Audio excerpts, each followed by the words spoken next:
जय हिंद। आइए एक नए करंट इवेंट्स और करंट अफेयर टॉपिक के बारे में हम लोग जो है आज इस वीडियो में डिस्कस करेंगे। जैसा कि आपने टाइटल में देख लिया ऑलरेडी कि salary to house work and women employment.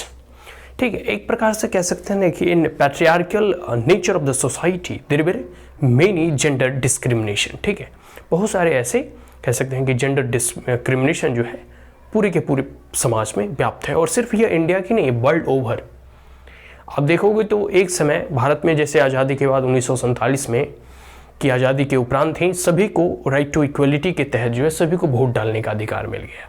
लेकिन वही अगर United state of America, United kingdom, जहाँ की डेमोक्रेसी सर्वप्रथम कह सकते हैं कि मॉडर्न डेमोक्रेसी जो वेस्टर्न डेमोक्रेसीज है वो इमर्ज होता है, ओरिजिन होता है, वहाँ की जो वुमेन है, वहाँ की जो महिलाएं हैं, एक लंबे संघर्ष के बाद उन्हें वोट डालने का अधिकार मिलता है। ठीक है, तो ये सब सारी ऐसी चीज़ें हैं जो बहुत तरह के डिस्क्रिमिनेशन है। उसी में है कि हाउस वर्क, जितनी भी वुमेन है, जो भी फीमेल है हाउस वर्क करती हैं, उसका कोई रिकॉग्निशन नहीं है।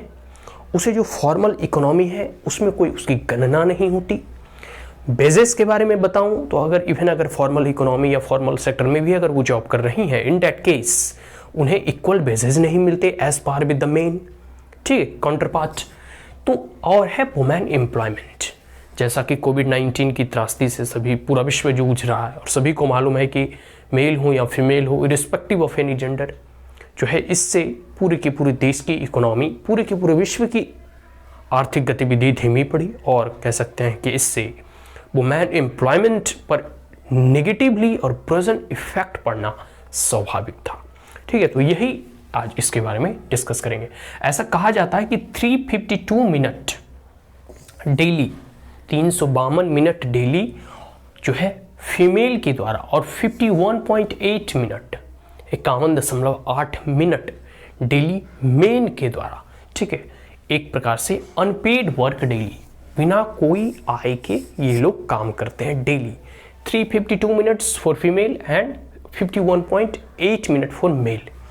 कह सकते हैं डेली बेसिस पे इतने मिनट जो है या बिना किसी आय, बिना किसी इनकम के यह काम करते हैं, जिसका ना कोई रिकॉग्निशन है, ना कोई महत्व है, और कहीं भी इसे जो है फॉर्मली काउंट नहीं किया जाता, क्योंकि इसमें कोई इनकम ही जनरेट नहीं होता है। आगे है, बहुत बार जो है हम लोग इलेक्शन कैंपेन वगैरह में या फिर बहुत सारे ऐसे सोशल एक्टिविस्ट, रिफॉर्मर, ठीक है, बहुत सारे ऐसे लोग होते हैं जो इनका महत्व देते हैं या फिर महत्व देने का कह सकते हैं प्रयास करते हैं। बहुत लोग कहते हैं कि जो हम लोग घर होते हैं, घर में हमारी माँ जो है 365 डे जो है काम करती है विदाउट एनी हॉलीडे, मतलब उसके लिए कोई छुट्टी का दिन नहीं होता। Is that clear? तो बहुत लोग जो है एनजीओ वगैरह जो है इसको रिकॉग्नाइज करने का प्रयास करती है, या ऐसा रियलाइजेशन होता है। बहुत सारे ऐसे पॉलिटिकल पार्टीज वगैरह भी कभी कभी कैंपेन में यह कहने का प्रयास करती है कि हमें वुमेन के कंट्रीब्यूशन, ठीक है, चाहे वो डोमेस्टिकली हो या फिर अगर कहीं वो फील्ड में जॉब करती है, उसे अब समय आ गया है रिकॉग्नाइज करने का, उसे पहचान देने का, उसे रियलाइजेशन, एक प्रकार से उसे रियलाइज करने के लिए कि नहीं, इसके भी वर्क का इंपॉर्टेंस है। और अगर ये फॉर्मल इकोनॉमी में एज पार विद द कह सकते हैं मेन अगर काम कर रहे हैं इक्वली, देन उसे इक्वली सैलरी, इक्वली वेजेस और इक्वली रिम्यूनरेशंस, वर्क्स, प्रिविलेज सब कुछ उन्हें मिलना चाहिए। Is that clear? तो recognise women contribution in the house hold, और जो हाउस होल्ड में भी अगर वो काम कर रही है तो उनके भी कंट्रीब्यूशन को रिकॉग्नाइज करना चाहिए। ठीक है, if your father is a bread winner, ठीक है, तो इन that case your mother is a bread maker.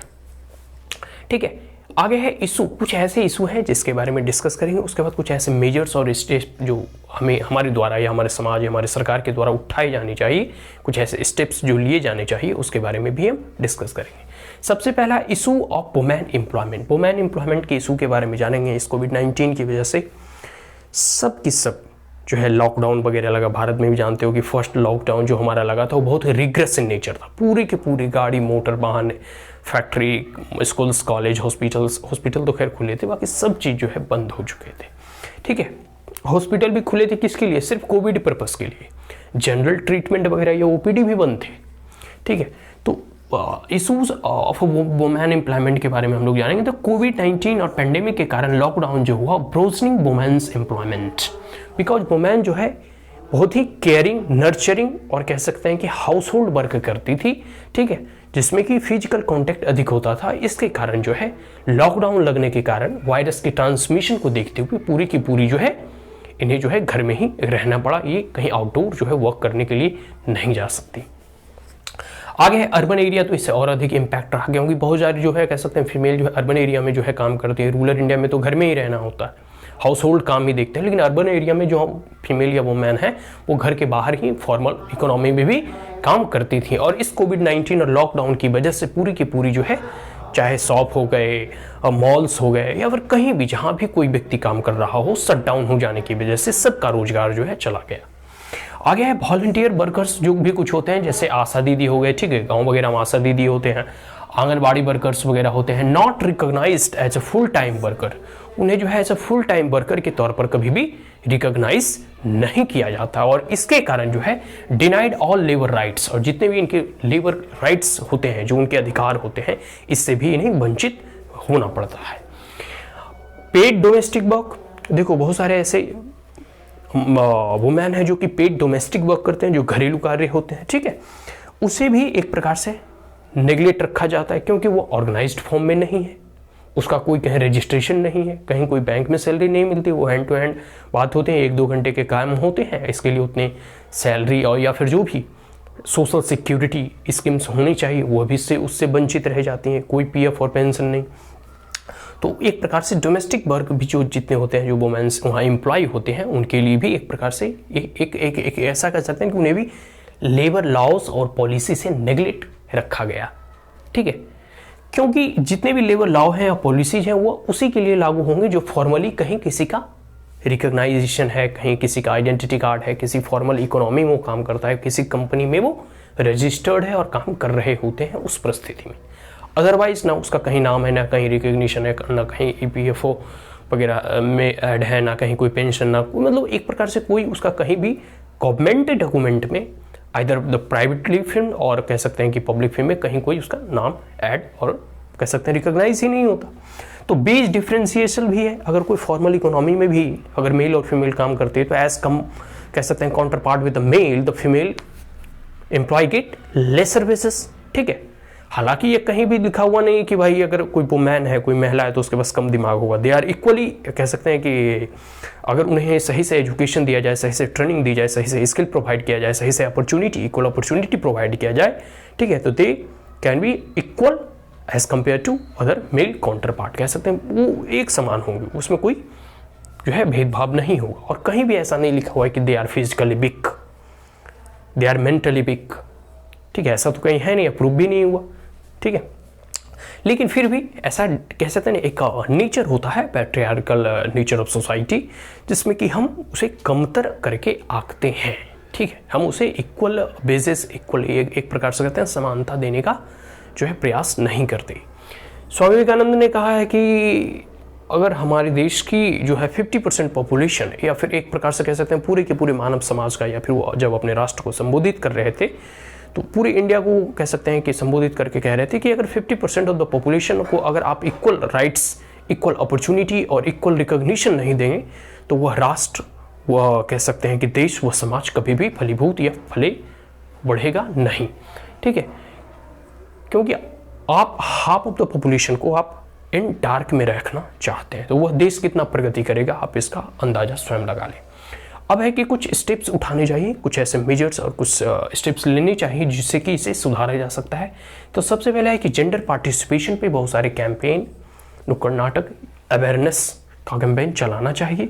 फिर सोशियो इकोनॉमिक इशूज है, यह जो है जेंडर इक्वालिटी वगैरह हो गया या फिर एम्प्लॉयमेंट वगैरह हो गया, यह एक सामाजिक आर्थिक जो है एक प्रकार से इशू है, मुद्दा है, इस पर चर्चा होना चाहिए। और साथ साथ बिहेवियरल चेंज, व्यक्ति के बिहेवियर में चेंज लाने के लिए बहुत ही कैंपेन और अवेयरनेस की जरूरत होती है।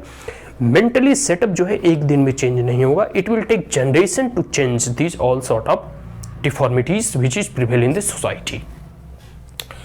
आगे है कि women should given the leadership position, साथ साथ वुमेन में लीडरशिप पोजीशन देना चाहिए। जैसे अब लोकल लेवल पंचायती राज इंस्टीट्यूशन में 33% seat way reserve for the women candidates, ठीक है। ठीक उसी प्रकार गवर्नमेंट को कम से कम स्टेट लेवल तक, जो स्टेट लेजिस्लेटिव असेंबली होती है उसमें भी 33% जो है वो मैन कैंडिडेट्स के लिए, फीमेल कैंडिडेट के लिए रिजर्व करना चाहिए।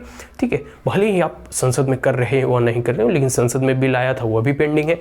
बट जैसे लोकल लेवल पे प्रयास हुआ, ठीक इसी प्रकार स्टेट लेवल पे प्रयास होना चाहिए। बिकॉज अगर वो जैसे जैसे जो कह सकते हैं ना कि लीडरशिप रोल में, लीडरशिप पोजीशन में आएंगे तो अपने वुमेन के कह सकते हैं कि सेक्शंस के लिए जो है पॉलिसी स्टेप्स और एक प्रकार से वो आइकन बनेंगी, एक लीडर बनेंगी, जिससे कि आने वाली तमाम वुमेन और जो फ्यूचर जो गर्ल्स चाइल्ड होगा वो उसे एज ए रोल मॉडल और इंस्पायरेशन के तौर पर दिखेंगे।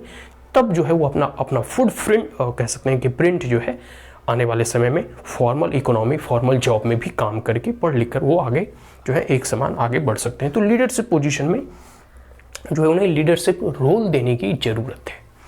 आगे है इन्वेस्ट इन केयर इकोनॉमी और सोशल पार्टिसिपेशन। साथ साथ केयर इकोनॉमी और सोशल पार्टिसिपेशन में भी पार्टिसिपेट करने की जरूरत है। आगे है रीडिफाइन ग्रॉस डोमेस्टिक प्रोडक्ट। जो ग्रॉस डोमेस्टिक प्रोडक्ट है उसे रीडिफाइन करने की जरूरत है कि जिसमें कि make work in the home visual and counted, जो घर के कार्य होते हैं उसे भी अब फॉर्मली रिकॉग्नाइज करने की ज़रूरत है। उसका भी एक वैल्यू होना चाहिए और एक प्रकार से उसे भी एक सोर्स ऑफ इनकम मानना चाहिए। और एक प्रकार से जब उसे विजुअल हम मानेंगे, उसे काउंट करेंगे ग्रॉस डोमेस्टिक प्रोडक्ट में, तो जीडीपी में भी मदद मिलेगा। और एक प्रकार से कह सकते हैं कुछ ऐसे फॉर्मल प्रावधान किए जाने चाहिए ताकि उनका भी एक रिकॉग्निशन हो। आगे है रिमूव बैरियर्स। और जो भी बाधाएं हैं, जो भी हर्डल्स हैं, जो भी बैरियर्स हैं, उसे हटाना होगा, उसे रिमूव करना होगा। ठीक है, एंड फुल इंक्लूजन, उसे अब इंक्लूड करना होगा। एक इंक्लूसिव सोसाइटी की तरह हमें इस समाज को निर्माण करना होगा जिसमें कि डोमेस्टिक वर्क का भी ठीक है एक प्रकार से रिकॉग्निशन मिले। आगे है लेबर मार्केट को हमें सुधारना होगा। ठीक है, फिर है प्रॉपर्टी राइट। देखो सुप्रीम कोर्ट का रिसेंटली जजमेंट आया है कि जितने भी डॉटर हैं, बेटियां हैं, उन्हें भी अपने पिता का संपत्ति जायदाद में बराबर का अधिकार होगा। ठीक है, तो इस सुप्रीम कोर्ट का भी जजमेंट है, तो सरकार को इस मतलब कह सकते हैं ना चीज़ों पे भी कह सकते हैं कि रूल्स रेगुलेशन बनाने होंगे कि जो भी है आइदर दे आर डॉटर और the son, they are equally कह सकते हैं कि इम्पोर्टेंट है और इक्वली जो है एक प्रकार से उनकी संपदा, उनकी प्रॉपर्टी में इक्वल हकदार है। ठीक है, तो ये सारी चीज़ें हैं। फिर टारगेटेड क्रेडिट, जो भी वुमेन्स हैं उसे टारगेट करके क्रेडिट देना चाहिए, इंसेंटिव प्रोवाइड कराना चाहिए, चाहे एजुकेशन का इंसेंटिव हो या सेल्फ हेल्प ग्रुप के माध्यम से जो है कोई कोऑपरेटिव सोसाइटी के माध्यम से। ठीक है, इन तमाम चीज़ों के माध्यम से जो है उन्हें इंसेंटिव और क्रेडिट डायरेक्ट उनके बैंक में जाना चाहिए ताकि वो जो है फिनेंशियली तरीके से जो है थोड़ा इंडिपेंडेंट हो सके। और the minute the women get the financially independence, they start taking decision by own self, otherwise they are either dependent on their father और देयर हस्बैंड। ठीक है, हम लोग जो है प्रधानमंत्री मोदी के द्वारा सुनते हैं बेटी पढ़ाओ बेटी बचाओ। ठीक है, ये सब सारे स्कीम अच्छे हैं मोटिवेट करने के लिए, इसमें और बूस्टअप करने की ज़रूरत है। फिर रिसर्च एंड डेवलपमेंट करने की आवश्यकता है, किस प्रकार से हम लोग R&D बढ़ाएं ताकि हम जो है वुमेन और डोमेस्टिक वर्क के को किस प्रकार से फॉर्मल इसका रिकॉग्निशन दे, किस प्रकार से इसे जीडीपी में इंक्लूड करने का प्रयास करें और किस प्रकार से जो है इसमें कुछ इनकम का जनरेट हो या फिर इनकम इसको भी कह सकते हैं एज ए इनकम के तौर पे देखना चाहिए। ठीक है, आगे है इमरजेंसी रिस्पांस टीम का गठन करना चाहिए शहरों में। ठीक है, या फिर वैसे नगर, वैसे टाउन्स में जहाँ की वुमेन कोई फॉर्मल इकोनॉमी में काम करती है, तो इन दैट केस की किसी भी प्रकार का वायलेशन होता है, कोई टीजिंग होती है, किसी भी प्रकार का कह सकते हैं गर्ल चाइल्ड या फिर ऐसे वुमेन के साथ कोई अभद्र व्यवहार करता है, इन that case the response team will rich quickly at that incident and protect the integrity and dignity of the woman or the girl child. Now funding and policy, funding और पॉलिसी की भी व्यवस्था करनी चाहिए। ठीक है, ताकि समाज में जो भी कह सकते हैं कि सरकार आते हैं वो समाज के उस एक हाफ पॉपुलेशन को उचित फंड प्रोवाइड करके डोमेस्टिक वर्क या कहीं भी फॉर्मल इकोनॉमी में भी उसे अब धीरे धीरे उनके फुटप्रिंट को और उनके कह सकते हैं पार्टिसिपेशन को इंक्रीज करे और साथ साथ नीति का निर्माण ऐसा होना चाहिए जो कि जेंडर इक्वल हो, जेंडर न्यूट्रल हो। Is that clear? सो आज हम लोगों ने करेंट अफेयर टॉपिक में ये जाना। ठीक है, सैलरी ऑफ द जो house work and women employment. ठीक है, is that clear? And if there were any queries, comment, suggestion, advice, you may comment in the comment box. Thank you once again, have a great day. That's all.